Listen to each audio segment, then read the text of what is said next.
Bonjour à tous. Aujourd'hui, nous allons parler d'une des phrases les plus piégeuses qui soit, la phrase « je me sens coupable ». En effet, le sentiment de culpabilité est l'une des plus grosses trappes à énergie. C'est un sentiment avec lequel nous nous bloquons, nous nous empêchons de ressentir d'autres émotions qui, elles, sont les émotions authentiques, et donc nous nous empêchons de passer à l'action. En fait, le sentiment de culpabilité, c'est très souvent une vacherie avec laquelle nous nous entretenons dans la passivité, dans l'impuissance, avec laquelle nous nous empêchons de récupérer tout notre pouvoir et de prendre toute notre place. Dans cette chronique, je veux vous expliquer les mécanismes du piège et aussi vous donner les clés pour en ressortir si jamais, malgré tout, encore de temps en temps, il pouvait nous arriver de mettre le pied dedans. Je m'appelle Aurélien Daudet, bienvenue dans Révolution RH. La première confusion, et donc la première entrée dans le piège de la culpabilité, c'est la confusion entre responsable et coupable. Responsable, qu'est-ce que ça veut dire ? Ça veut dire que je suis cause, directe ou indirecte, d'un événement. Cet événement peut être un événement positif, par exemple, je suis responsable du cadeau que je t'apporte, puisque c'est moi qui ai eu cette idée, c'est moi qui ai décidé d'aller dans un magasin et de dépenser l'argent nécessaire en passant à la caisse pour revenir avec ce cadeau et te l'offrir ici et maintenant. La responsabilité peut être aussi la responsabilité d'un événement négatif. Par exemple, je suis responsable de ta blessure parce que c'est moi qui t'ai dit « Attends, asseyons-nous sur ce banc, il faut que je te parle ». Et que ce banc était en dessous d'un arbre duquel est tombée une branche qui t'a blessé à la tête. Évidemment, je suis responsable de t'avoir dit « asseyons-nous ici » et tu es responsable d'avoir accepté de t'asseoir sur ce banc. En fait, responsable, cela signifie que je reconnais comme m'appartenant à 100% une série de pensées, d'actions, de comportements, d'émotions, de sentiments qui sont les miens. La culpabilité, ça n'a rien à voir et pourtant les deux sont souvent associés. D'ailleurs, il est possible que quand je vous ai dit qu'on peut être responsable d'un événement positif, il y ait eu quelques-uns qui se soient dit « oui, enfin on est surtout responsable des enquiquinements ». Pas du tout. La culpabilité, ça veut dire quoi ? La culpabilité, ça signifie que j'ai enfreint une loi, une règle ou un engagement. C'est très différent. Et pourtant, encore une fois, les gens font souvent cette confusion. Donc, si vous vous sentez coupable, vérifiez si vous avez fait quelque chose de condamnable. Par exemple, je me sens coupable après avoir parlé de manière cassante, rabaissante à quelqu'un.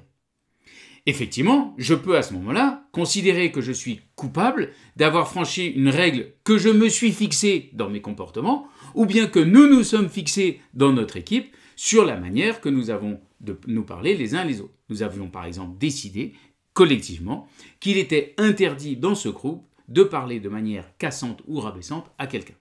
Donc, une fois que je le reconnais, bien la sanction qui est prévue dans le code, le mien ou celui de l'équipe, s'applique.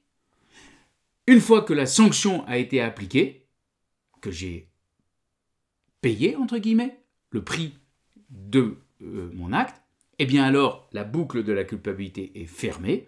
Je n'ai plus à me sentir coupable puisque j'ai réglé la dette. Si vous n'avez pas de sanction attachée à la règle, ce qui est souvent un problème, j'ai déjà eu l'occasion de vous en parler, alors ce que vous pouvez faire, c'est faire la boucle de l'excuse, c'est-à-dire aller voir la personne et lui dire « Écoute, j'ai fait quelque chose que je m'interdis ou que nous nous sommes interdits, et donc, ce que je veux, c'est que tu me dises ce que tu veux comme réparation. » Vous allez avoir plein de gens qui vont vous dire « Mais non, c'est pas grave, laisse tomber, c'est pas si important, etc. » Surtout, ne lâchez pas et expliquez que cette réparation que vous demandez, ça n'est pas pour vous rabaisser, c'est au contraire pour revenir dans un lien positif, authentique avec la personne. Autre cas, un cas qui m'a été donné par une responsable RH il n'y a pas très longtemps. Cette personne me disait « je me suis senti coupable de ne pas avoir été plus présente pour un manager, de ne pas lui avoir donné plus de temps alors qu'il était en difficulté.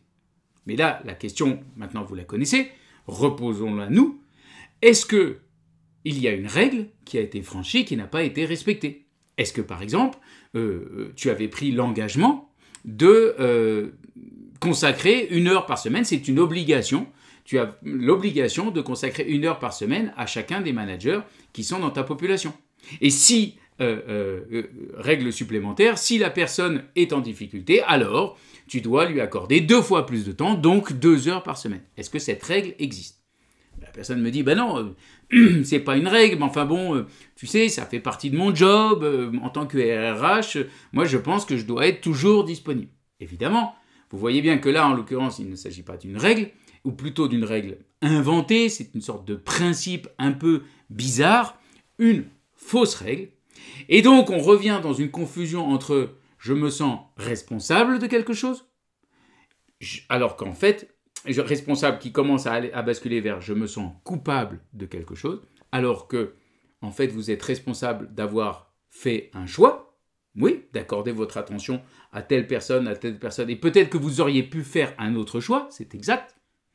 Est-ce que pour autant vous êtes coupable de quelque chose? Est-ce que vous avez fait une faute? Réponse, non. Donc, si vous constatez qu'il n'y a pas de règle transgressée, alors éliminez simplement votre sentiment de culpabilité. Et parfois, constater la confusion va suffire.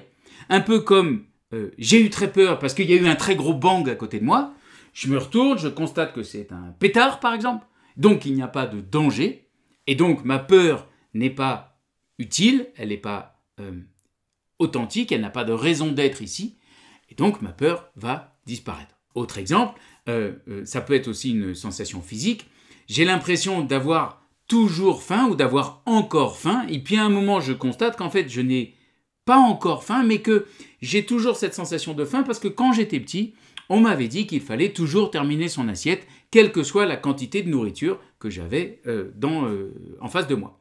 Et alors du coup, une fois que j'ai constaté ça, je peux changer mon cadre de référence, décider de ne plus finir mon assiette et de vérifier ensuite, après avoir attendu, si j'ai encore faim. Et là, souvent, on va se rendre compte que la sensation de faim va se recalibrer. Okay? Donc le sentiment de culpabilité, c'est un peu la même chose. On peut à un moment constater que, avec un repère clair, que parfois ce sentiment, nous l'allumons alors qu'il n'a pas lieu d'être ici et maintenant. Parfois, cela ne suffira pas et il faudra faire un pas de plus. Il faudra constater que si nous entretenons ce sentiment de culpabilité, c'est parce que nous cherchons un moyen, pas tout à fait conscient, pour entretenir notre passivité et pour rester bloqué. En analyse transactionnelle, on parle de sentiments parasites, c'est-à-dire des sentiments qui servent à cacher des sentiments authentiques. Et pourquoi est-ce qu'on cherche à cacher ces sentiments authentiques? Parce que lorsque nous étions enfants, nous avons parfois reçu des messages concernant certaines de ces émotions authentiques et nous interdisant, entre guillemets, de les ressentir et de les utiliser. Par exemple, je rencontre souvent dans mes coachings ou dans mes formations des femmes adultes qui, lorsqu'elles sont en colère, pleurent parce que lorsqu'elles étaient petites, on leur avait expliqué que pleurer c'était ok pour une petite fille, alors qu'être en colère, ça n'était pas ok, ça n'était pas féminin et même ça rendait moche. C'est évidemment scandaleux. Et c'est tout aussi scandaleux que lorsqu'on apprend à des petits garçons qu'ils n'ont pas le droit d'avoir peur, parce que c'est pas être un petit homme, et que donc lorsqu'ils ont peur, en fait ils ont pris l'habitude de manifester de l'agressivité, de la rage, parce que là ils ont constaté que quand ils faisaient ça, ils avaient de l'attention, de la reconnaissance de la part de leur figure d'autorité, en l'occurrence leurs parents. Lorsqu'on ressent de la culpabilité en l'absence de règles claires et en l'absence de transgression de ces règles claires, cela cache souvent une émotion authentique. Lorsque j'étais enfant, il est possible que j'ai remarqué que lorsque je m'accusais, ou bien lorsque j'acceptais des accusations alors que je n'avais pas transgressé de règles, ou qu'on ne m'avait pas donné de règles, et que lorsque on m'accusait et qu'au lieu d'être en colère, j'acceptais cette accusation, lorsque je montrais du repentir, lorsque j'acceptais des châtiments injustifiés, bref, lorsque je faisais tout ça, alors j'avais de l'attention de mes parents. Et à l'âge adulte, j'ai conservé cette croyance. Je continue à penser que si je me blâme suffisamment, si je m'accuse suffisamment, si je me sens suffisamment coupable, alors je vais avoir le droit d'être ici, de faire partie de ce groupe, je vais être reconnu par les personnes qui m'entourent. Évidemment, ça peut vous paraître un peu bizarre, mais pensez au nombre de personnes qui utilisent le verbe « j'avoue » de manière étrange. Par exemple, j'ai rencontré un jour une personne qui m'a dit « j'avoue, c'est vrai », au lieu de dire « je suis d'accord ». Comme si le fait d'avoir un avis différent avant représentait une faute. Par rapport à quelle règle? Ou bien cette personne qui dit « j'avoue, j'ai eu beaucoup de plaisir à aller prendre la parole lors de cette réunion face au CODIR ». Comme si, en fait, éprouver du plaisir, éprouver de la joie, représentait dans son cadre de référence quelque chose de pas OK, d'interdit. Et donc plutôt que de dire « j'ai été très heureuse de faire ça », la personne dit « j'avoue ». C'est le scénario, ça peut être un indicateur d'un scénario sans joie où les plaisirs, la joie sont interdits. D'ailleurs, certaines personnes continuent à parler de plaisir coupable.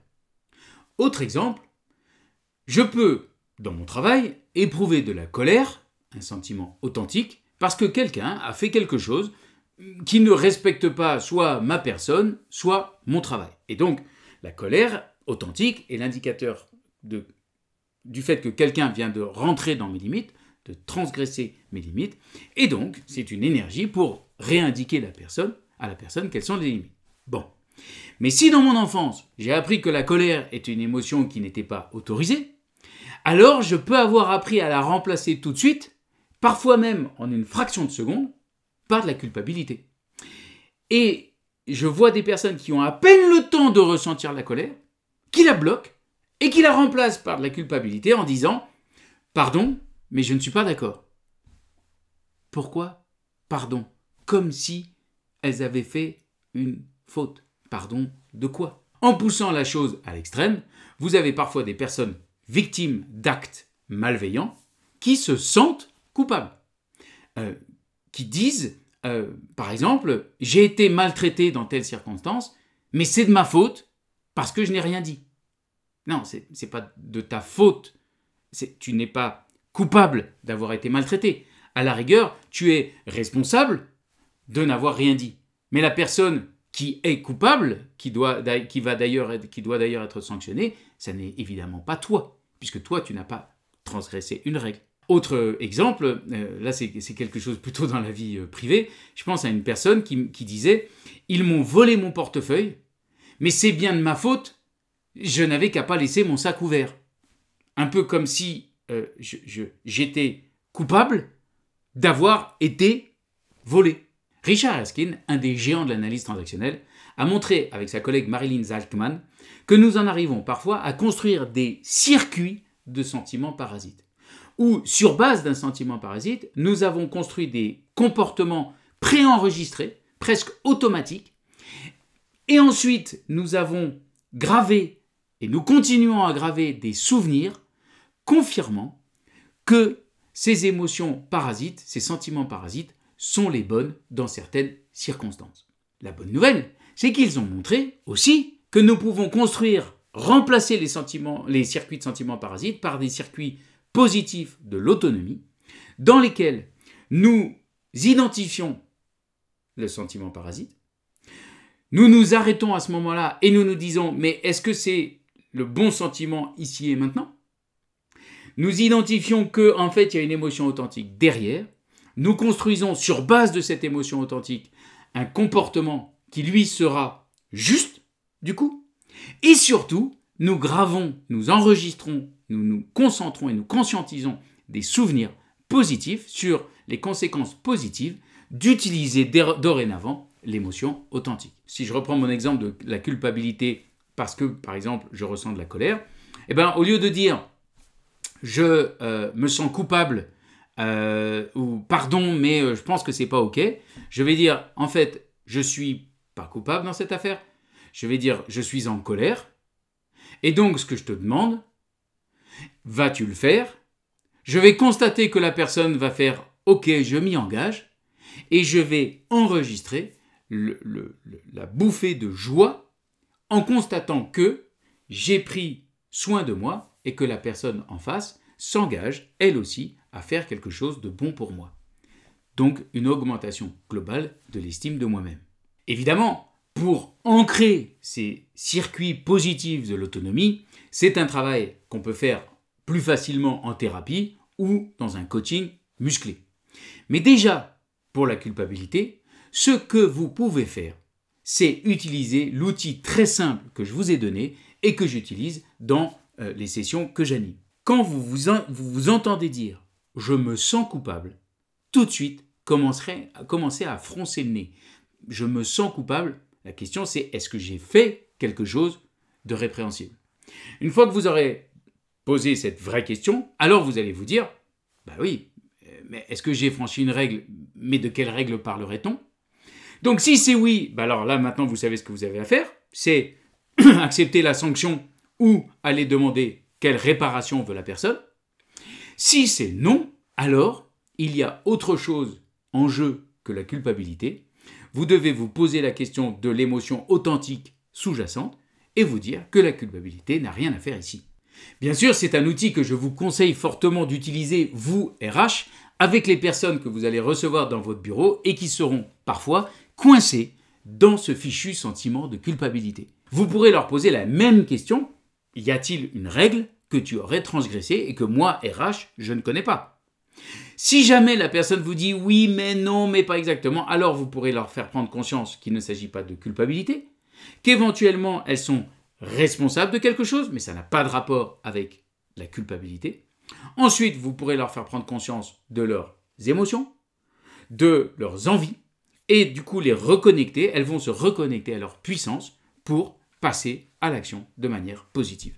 Voilà, j'ai voulu cette chronique la plus simple et la plus pratique sur un des sujets, bien évidemment, les plus complexes qui soient. Si vous voulez aller plus loin, vous retrouverez dans la description de cette vidéo un lien pour mon prochain webinaire sur les émotions spéciales RH, dans lequel nous aborderons en particulier la question de est-ce que c'est OK de se sentir coupable des émotions des autres? La réponse, évidemment, est non, mais on creusera ce point spécialement sur le sujet des émotions. En attendant, je vous souhaite une très belle semaine et surtout, dans l'intervalle, n'oubliez pas, ce qui est le sens de tout ce que je vous propose, c'est que si la RH est puissante, alors l'entreprise sera puissante.